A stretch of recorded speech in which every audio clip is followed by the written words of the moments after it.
तो ये जैसे कि आप सभी को पता है, ये सुगम विज्ञान क्लास 8 का चैप्टर नंबर 6 जिसका नाम है दहन और ज्वाला। ठीक है, तो हमें पता है आपको क्वेश्चन आंसर चाहिए वो भी दीर्घ। ठीक है, आपने कमेंट किया था कुछ लोगों ने, तो हमने यहाँ पे इसका अति लघु कराया और अब इसके बाद जो होगा दीर्घ होगा तो उसका क्वेश्चन आंसर लिखा हुआ है। ठीक है, आज नहीं हुआ इसलिए हमने ये वीडियो बना रहे हैं और कल उसका पक्का यहाँ पे वीडियो अपलोड हो जाएगा। ठीक है, यानी मतलब जो लघु है उसका वीडियो कल अपलोड हो जाएगा और इस वीडियो को आपको स्किप नहीं करना है, इसको फुल वॉच करना है और साथ में आपको कमेंट करना है दीर्घ के लिए और साथ में नेक्स्ट चैप्टर के लिए। तो हम यहाँ पे जल्द से जल्द वीडियो लाएंगे। तो यहाँ पे देखिए, यहाँ सबसे पहले हम लोग यहाँ पे देख लेते हैं और कल तो हम बोल रहे हैं कल इसका जो क्वेश्चन आंसर होगा आपका लघु का वो हो जाएगा, उसके बाद हम लोग दीर्घ का अपलोड कर देंगे। तो आपके ऊपर ही डिपेंड करता है, क्योंकि आप जितना लाइक कमेंट करेंगे हम उतना मोटिवेट होंगे और उतना जल्द ही वीडियो लाएंगे। तो यहाँ पे इसको फुल वॉच करिएगा और चैनल पर नया तो चैनल को सब्सक्राइब करके बेल आइकन प्रेस कर दीजिएगा ताकि आने वाली वीडियो की नोटिफिकेशन सबसे पहले आप तक पहुँच जाए। तो यहाँ पे बोल रहा है दहन की क्रिया की आवश्यक शर्तें। दहन मतलब जो जलने का क्रिया होता है उसके लिए क्या क्या आवश्यक शर्तें, हमने पीछे भी बात किया होगा कि 3 शर्त इसका होता है। ठीक है, 3 चीज़ तो होना चाहिए। पहला वो कि जिस पदार्थ जलने के लिए तो होना चाहिए, जलने वाला पदार्थ होना चाहिए। दूसरा आपको हीट होना चाहिए। ठीक है, हीट होना चाहिए और साथ में तीसरा में एक पोषक पदार्थ भी होना चाहिए, यानी जो आग के लिए पोषक का काम करता है वो, जैसे कि ऑक्सीजन होना चाहिए। ठीक है, और ज्वलन ताप तक पहुंचना भी जरूरी है। ठीक है, ऐसा नहीं हम लोग लकड़ी को आग के पास ले जाएंगे और तुरंत आग लग जाएगा, नहीं ऐसा नहीं होगा। तो यहाँ पे हम लोग दहन की क्रिया के लिए निम्नलिखित 3 शर्तें आवश्यक है। पहला में दह पदार्थों की उपस्थिति होनी चाहिए, पहला में वही बोल रहा है। तो यहाँ पे देखिए दहनशील पदार्थ के अभाव में दहन की क्रिया कल्पना ही नहीं की जा सकती है। ठीक है, क्योंकि अगर पदार्थ नहीं तो जलेगा क्या। अदहनशील पदार्थ जैसे बालू हो गया, ईंट हो गया, कांच पत्थर आदि जलाने पर जल नहीं पाते, जबकि जो दहनशील पदार्थ है जैसे पेट्रोल, स्प्रिट हो गया, तेल, कागज आदि जलाने पर आसानी से जल उठते हैं। इस प्रकार किसी पदार्थ का दहन तभी संभव है जबकि वह दहनशील यानी दह हो। ठीक है, दह हो तो वो दहनशील होगा तभी जलेगा। दूसरा में आपका है दहन के पोषक पदार्थ की उपस्थिति। तो यहाँ पे देखिए दहन के पोषक पदार्थ की अनुपस्थिति में भी दहन नहीं होती है। वायु एवं ऑक्सीजन दहन के पोषक पदार्थ हैं। तो पोषक पदार्थ जरूरी नहीं है कि ऑक्सीजन ही होगा, और भी कई सारे गैस है उसके प्रेजेंस में आग लहराया जा सकता है, जैसे हमने पीछे भी देखा था। तो यहाँ पे जो जनरली होता है वो ऑक्सीजन दहन के पोषक पदार्थ हैं, अतः दहन के लिए वायु या ऑक्सीजन की उपस्थिति आवश्यक है। इसे हम निम्नांकित प्रयोग द्वारा भी दर्शा सकते हैं। ठीक है, जैसे कि यहाँ पे देखिए आपका प्रयोग दिया हुआ है मोमबत्ती वाले, इसको आप खुद से बुक में भी है, इसको आप रीडिंग कर लीजिएगा। तो यहाँ पे देखिए जैसे कि ये खुला हुआ है, ओपनली है, यहाँ पे पहले वाले फिगर में नीचे से भी वायु मिलेगा, ऊपर से भी मिल रहा है, तो ये तो जलेगा ही। इसमें देखिए नीचे से नहीं मिल रहा लेकिन ऊपर से मिल रहा है, लेकिन इसमें नीचे से भी नहीं मिल रहा है और ऊपर झापा हुआ भी है, तो ये बुझ जाएगा। ठीक है, कुछ देर बाद जब तक जितना उसमें ऑक्सीजन है तब तक वो जलेगा, यानी कुछ ही देर बाद कुछ 4-5 सेकंड जलेगा, उसके बाद वो बुझ जाएगा। तो इसको देख लीजिएगा। ठीक है, नीचे आपका बोल रहा है कि दहन के लिए वायु ऑक्सीजन आवश्यक है। इस प्रकार हम कह सकते हैं कि किसी पदार्थ के दहन के लिए आवश्यक है कि यह क्रिया ऐसे पदार्थ के वातावरण में कराई जाए जो दहन का पोषक हो। तो जैसे कि यहाँ पे इस वातावरण में ऑक्सीजन है, तो यहाँ पे पोषक ऑक्सीजन होता है। हम जानते हैं कि सूर्य अपनी ऊष्मा एवं ऊर्जा उत्पन्न करता है। सूर्य से ऊष्मा एवं ऊर्जा की उत्पत्ति दहन की क्रिया द्वारा नहीं बल्कि नाभिकीय अभिक्रिया के द्वारा होता है। जो सूर्य से ऊष्मा एवं ऊर्जा की जो उत्पत्ति होता है वो दहन क्रिया के द्वारा अर्थात जलने की क्रिया के द्वारा नहीं होता है। उसमें सूर्य की जो किरण है उसमें सूर्य में नाभिकीय संलयन होता है, अर्थात हाइड्रोजन मिलकर हीलियम बनते हैं। ठीक है, तो ये नाभिकीय संलयन के द्वारा ही वहाँ पे ऊर्जा मिलता है।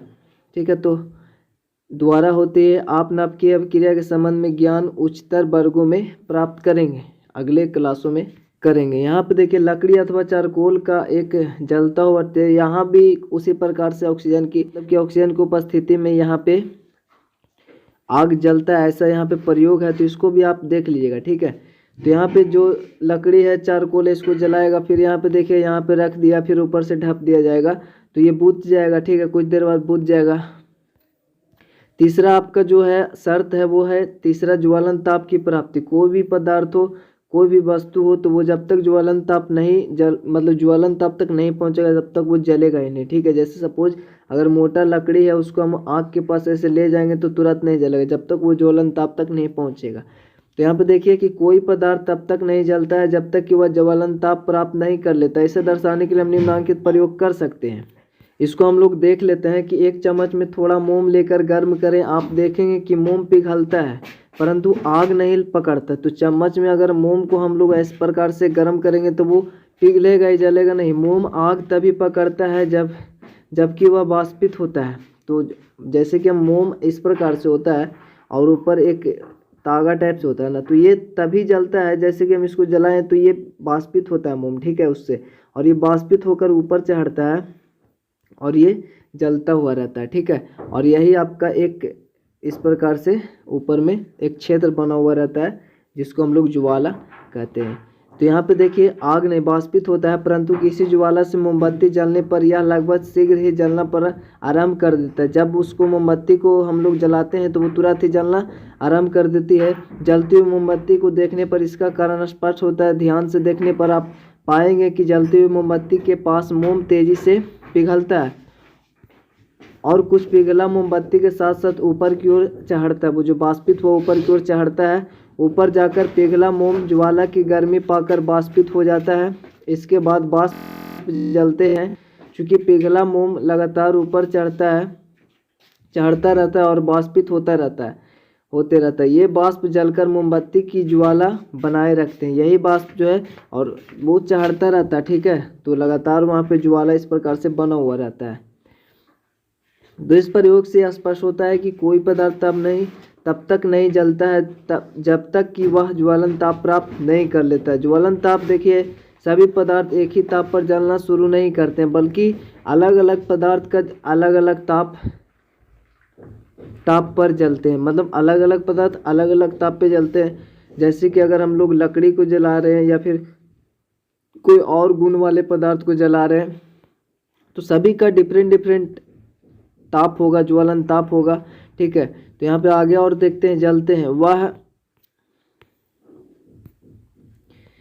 तो यहाँ पे देखिए ज्वलन ताप का डेफिनेशन, वह न्यूनतम ताप जिस पर कोई पदार्थ वायु की उपस्थिति में आग पकड़ता है उसका ज्वलन ताप कहलाता है। ज्वलन ताप को निम्नलिखित प्रकार से भी परिभाषित कर सकते हैं। किसी पदार्थ का ज्वलन ताप उस पदार्थ की रासायनिक प्रकृति पर निर्भर करता है। ज्वलन ताप के महत्व को समझने के लिए हम निम्नलिखित प्रयोग करेंगे और उसका जो गुण है उस पर भी डिपेंड करता है। ज्वलन ताप किसी का कम होता है, किसी का ज़्यादा होता है। जैसे कि यहाँ पे देखिए कागज के बने 2 गिलास में एक गिलास को खाली रहने दें तथा दूसरी को में लगभग 50 मिलीलीटर जल डाल दे, ठीक है। इसको आप देख लिए, इससे आपका क्वेश्चन भी था एक। आप दोनों को ज्वाला के ऊपर रखें, आप देखेंगे कि खाली गिलास जलने लगता है किंतु वह गिलास जिसमें जल लिया गया है नहीं जलता। इसका कारण यह है कि जलयुक्त गिलास का जल गर्म हो जाता है और गिलास स्वयं नहीं जलता। यदि गिलास को गर्म करना जारी रखते हैं तो जल खौलने लगता है। इसका कारण यह है कि ज्वालक द्वारा आपूर्ति की गई ऊष्मा चालन द्वारा जल में स्थानांतरित हो जाती है। इसलिए जल की उपस्थिति में गिलास का कागज ज्वलन ताप प्राप्त नहीं कर पाता, अतः वह गिलास जिसमें जल है जलता नहीं है। तो 2 गिलास था जो अब इसमें कुछ नहीं है तो ये तो जल ही जाएगा, लेकिन जो अगला गिलास में पानी है तो जब यहाँ से नीचे से ऊष्मा मिलेगा तो वो ऊष्मा को जल ग्रहण कर लेगा, ठीक है। वो स्थानांतरण मतलब चालन के द्वारा उसमें स्थानांतरण हो जाएगा। तो इस और जब अब लगातार उसको गर्म करेंगे तो ये अधिक देर तक में ये तो टेम्परेचर ज़्यादा बढ़ेगा तो ये खौलने लगेगा, ठीक है। अब ये खौलने लगेगा और ये कागज नहीं जलेगा क्योंकि कागज ज्वलन ताप तक पहुँचा नहीं, उसको ताप मिला ही नहीं, जो भी था वो जल में चला गया, ठीक है।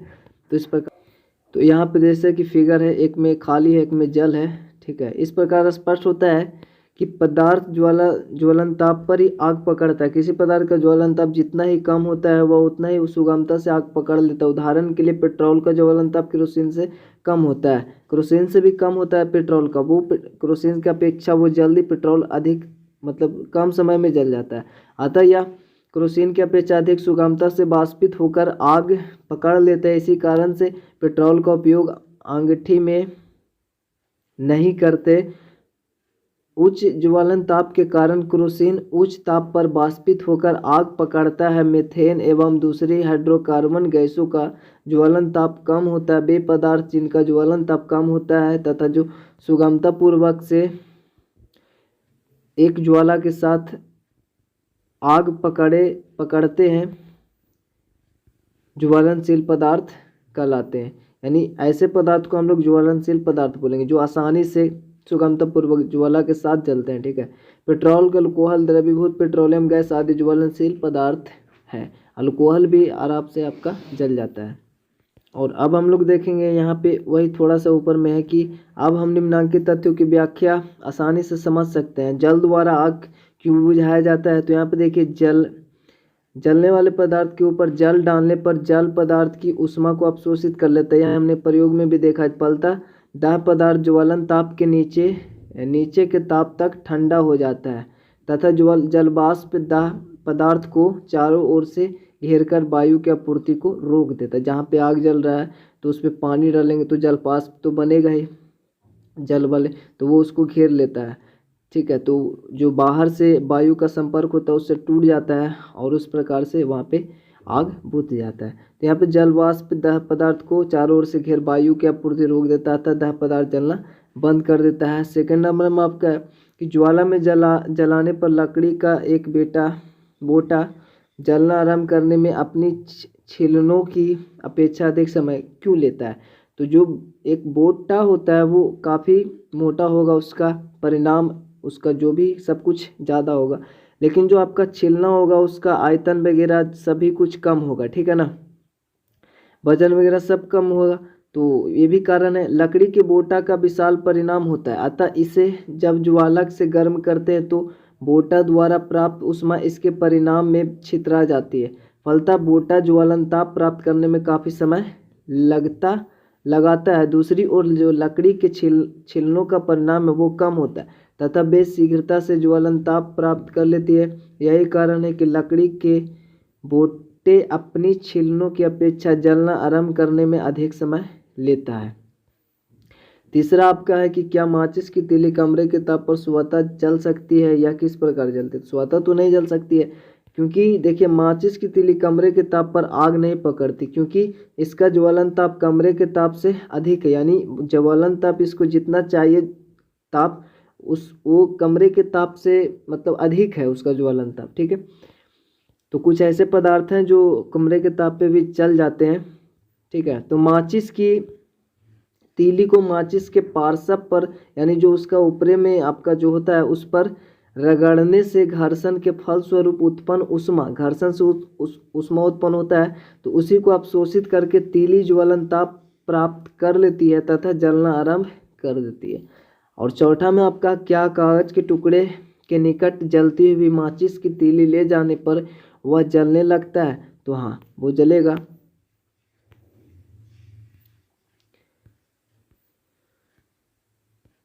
तो हाँ, वो जलेगा। कागज का ज्वलन ताप कम होने के कारण उसके टुकड़े के निकट जलते हुए माचिस की तीली ले जाने पर वह शीघ्रता से जलना आरंभ कर देता है, क्योंकि उसका परिणाम वगैरह कम है।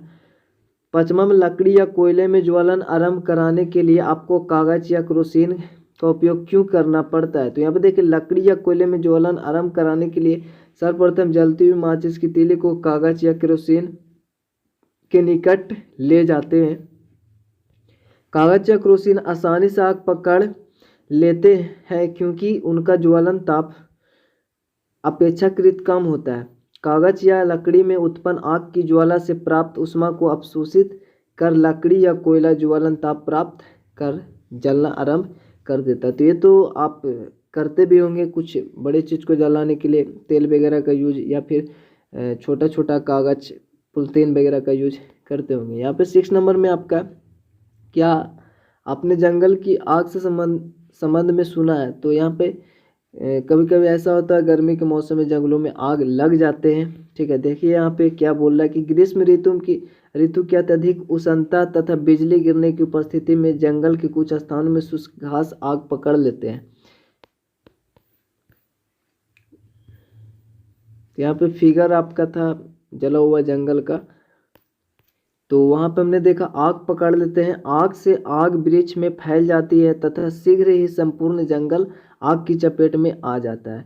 6.8 में हमने पीछे फिगर भी था, उसमें इस प्रकार के आग को दावानल कहते हैं। ठीक है, इस प्रकार के आग को दावानल कहते हैं, जिसे नियंत्रित करना काफ़ी कठिन कार्य होता है। इस प्रकार स्पष्ट होता है कि दहनशील पदार्थ का ज्वलन ताप उसका अपशिष्ट गुण होते हैं। दहनशील पदार्थ का ज्वलन ताप उसका अपशिष्ट गुण है, एक विशेष गुण है ज्वलन ताप। और वीडियो को हम लोग यहीं पे एंड करेंगे। ठीक है, तो वीडियो में आप लोग कमेंट जरूर से करें, लाइक जरूर से करें, तो और चैनल पर नए चैनल को सब्सक्राइब भी कर दो। चलो मिलता है आपसे अगले वीडियो में, तब तक के लिए जय हिंद, जय भारत।